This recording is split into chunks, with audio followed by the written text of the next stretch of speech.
Assalamualaikum warahmatullahi wabarakatuh. Bismillahirrahmanirrahim. Alhamdulillahi rabbil alamin. Wabihi nasta'inu ala umurid dunya waddin. Wassalatu wassalamu ala syarafil anbiya'i wal mursalin, Sayyidina wa habibina wa syafi'ina wa qurrati a'yunina wa maulana Muhammadin wa ala alihi wa ashabihi wa dzurriyyatihi ajma'in, amma ba'd. Asyhadu an la ilaha illallah wa asyhadu anna Muhammadar Rasulullah wa ufawwidu amri ilallah, innallaha basirum bil ibad. Hasbiyallahu la ilaha illa huwa alaihi tawakkaltu wa huwa rabbul arsyil azim. Qala Allah Ta'ala fi kitabihil karim hikayatan an nabiyillahi Musa alaihi salam, Rabbi syrah li sadri wa yassir li amri wahlul 'uqdatam min lisani yafqahu qawli. Para asatidzah, para ibu-ibu sekalian, hafizani wa hafizakunallah, wabil khusus segenap pengurus Majelis Ta'lim Al-Ikhlas dan wabil khusus sahibatul bait, semoga betul-betul jadi sahibatul bait, Ibu Ririn, ya, semoga beliau beserta keluarga besarnya dan kita semua semoga selalu dalam naungan rahmat, barokah, perlindungan serta bimbingan Allah Subhanahu wa taala. Amin, Allahumma amin insyaallah. Allahumma inna nas'aluka ilman nafi'a wa rizqan thayyiba wa amalan mutaqabbala wa fatahallahu lana futuhal arifin. Allahumma inna na'udzubika min ilmin la yanfa' wa amalin la yurfa' wa qalbin la yakhsha' wa du'a la yusma'. Allahumma ati anfusana taqwaha wa zakkiha anta khairu man zakkaha anta waliyuha wa maulaha. Amin, Allahumma amin insyaallah. Dan tentu saya doakan semoga kemuliaan ibu-ibu sekalian selalu dijaga dan ditingkatkan terus oleh Allah Subhanahu wa taala sebagai seorang muslimah, sebagai seorang istri, sebagai seorang ibu, dunia hingga surga. Amin, Allahumma amin insyaallah. Masih melanjutkan kajian kita fikih sunnah karya Sayyid Sabiq rahimahullah rahmatan wasi'ah wa rahimallahu ulama al-muslimin. Qala al-muallif rahimahullahu taala wa nafa'ana bihi wa bi ulumihi fid dharain amin. Bismillahirrahmanirrahim. Menjual barang dengan cara tauliyah, murabahah dan wadi'ah.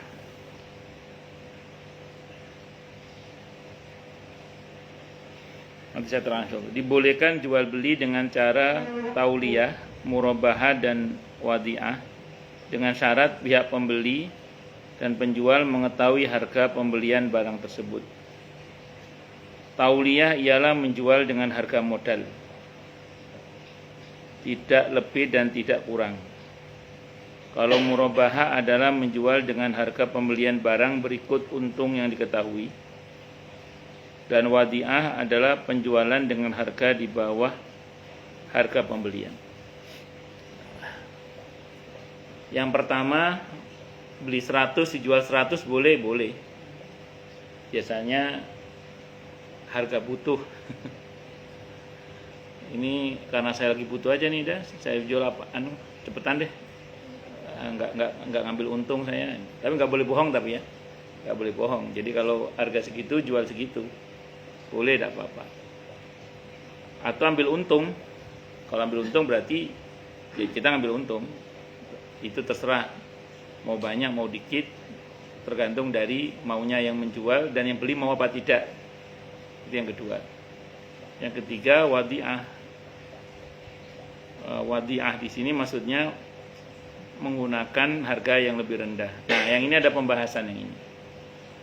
Kalau menjual harga lebih rendah sampai merusak pasaran, tidak boleh.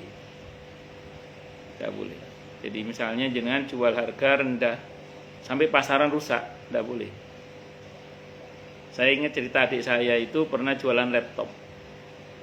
Dijual di harga pasaran karena dia punya link barang kapalan di Surabaya itu ada barang kapalan itu. BM. Iya, black market. Jadi saya itu terus jual harga murah, disamperin sama tukang-tukang laptop. Karena ngerusak pasaran, enggak boleh. Jadi kalau ngerusak pasaran enggak boleh. Tapi kalau nggak ngerusak pasaran enggak apa-apa. Contoh punya laptop cuma satu, lagi butuh pula kan, udah saya jual murah ya, boleh enggak apa-apa. Atau punya HP jual murah enggak apa-apa. Punya beras cuma sekarung, lagi butuh duit, udah beli udah boleh enggak apa-apa kalau gitu. Asal tidak ngerusak pasaran ya. Jual rumah harga murah, yang penting nggak ngerusak pasaran rumahnya, enggak ada masalah. Cuma satu rumahnya. Tapi kalau punya banyak sampai pasaran jadi rusak, itu tentu tidak boleh. Tentu ini bukan tidak boleh kita berkompetisi soal harga ya. Karena kan faktanya kan kalau kita bicara bisnis kan, orang selalu berusaha mencari harga-harga yang murah kan ya. Yang penting prinsipnya tidak merusak pasaran aja, itu tidak ada masalah. Kompetisi itu wajar ya. Rusak pasaran itu contoh gini misalnya, orang semua jual 100.000, dia jual 50.000 misalnya gitu, kan rusak pasaran itu nanti. Kalau dia punya banyak loh ya, kalau dia punya banyak. Tapi kalau sana jual 100, ini jual 80, itu masih bersaing lah harganya, nggak terlalu merusak pasaran.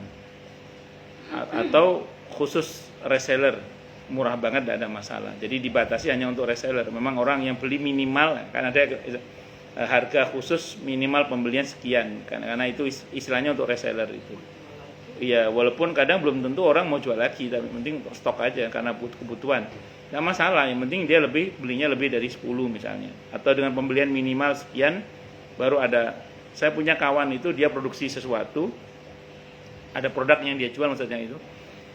Terus dia bilang baru dapat potongan harga sebagai harga reseller itu kalau dia beli sekian minimal.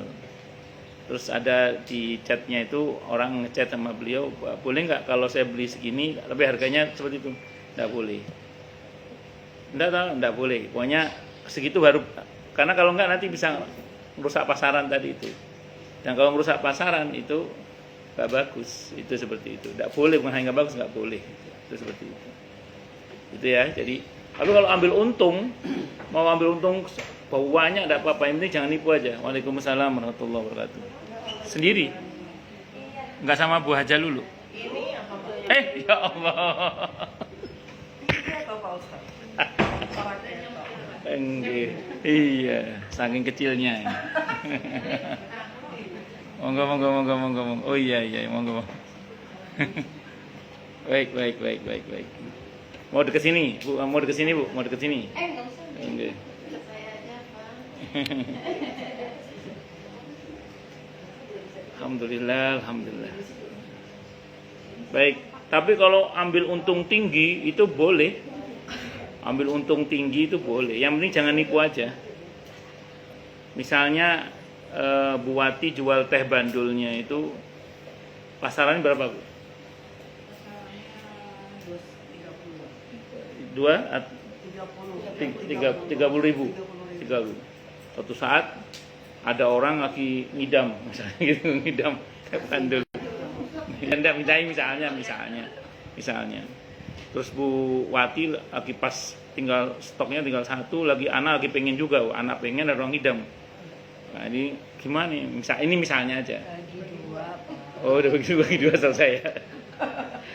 Enggak, ini anggaplah ini bupati lagi muncul nakalnya ini. Oh. Udah, pokoknya ini saya nggak mau tahu, ini saya jual 300.000 misalnya. Memang astagfirullah sih memang. Nah sekarang kalau orang mau beli tidak ada masalah. Nah saya ambil contoh gini, ini contoh. Patung Iron Man itu loh sampai 1 miliar itu. Nah, misalnya. Enggak, misalnya.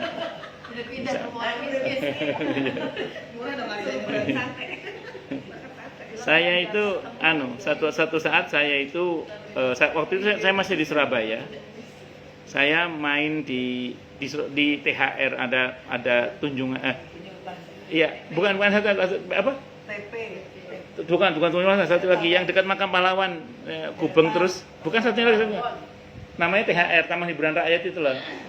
Dekat Makam Pahlawan, dekat Gubeng Bu, Gubeng terus itu pokoknya. Dari daerah situ lah pokoknya. Bukan mall yang gede itu, bukan. Mall yang dekat Taman Pahlawan. Dekatnya THR, Taman Hiburan Rakyat itu. Oh, jeneng lali aku. Pokoknya dekat THR lah pokoknya. Mall situ, mallnya kecil sih.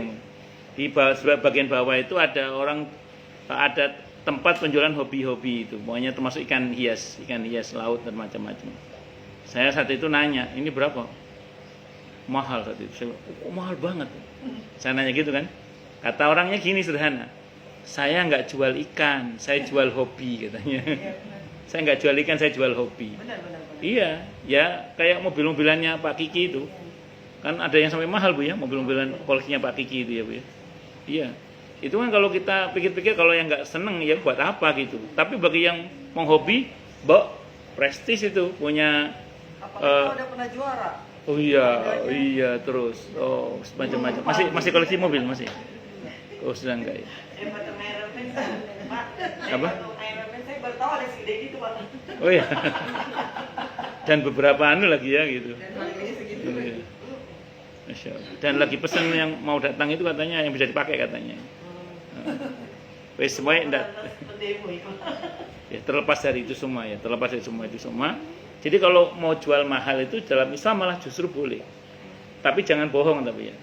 Kalau air dari Kleo asli jangan dibilang ini air sudah saya ambil dari Gunung Lawu misalnya. Tidak boleh. Asal jangan bohong boleh tidak apa-apa. Tapi kalau bohong tentu tidak boleh. Ya nggak usah jauh-jauh lah.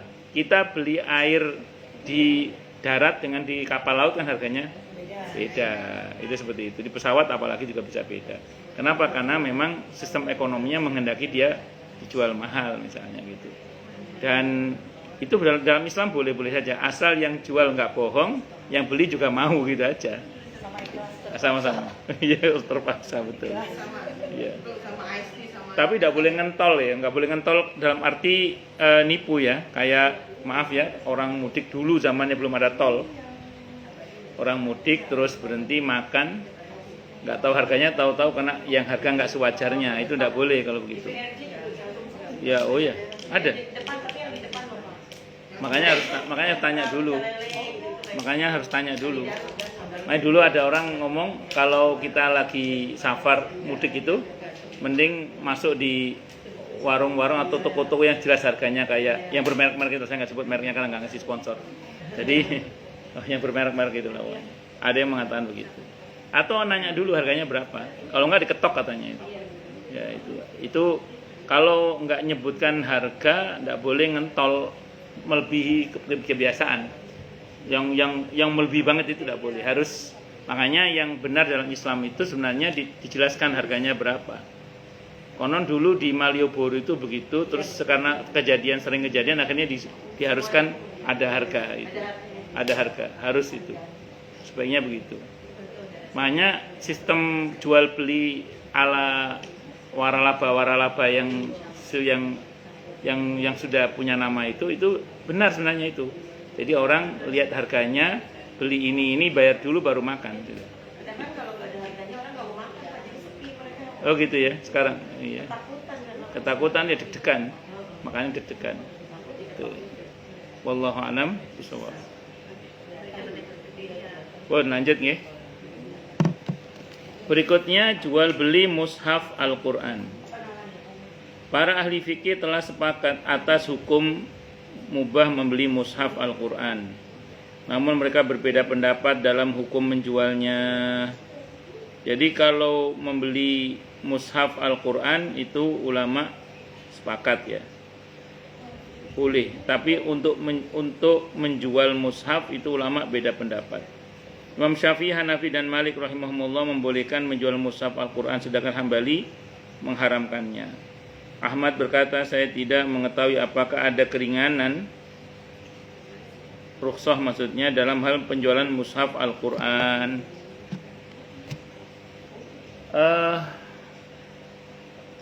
Ya pendapat ya sah-sah saja. Sebenarnya kalau di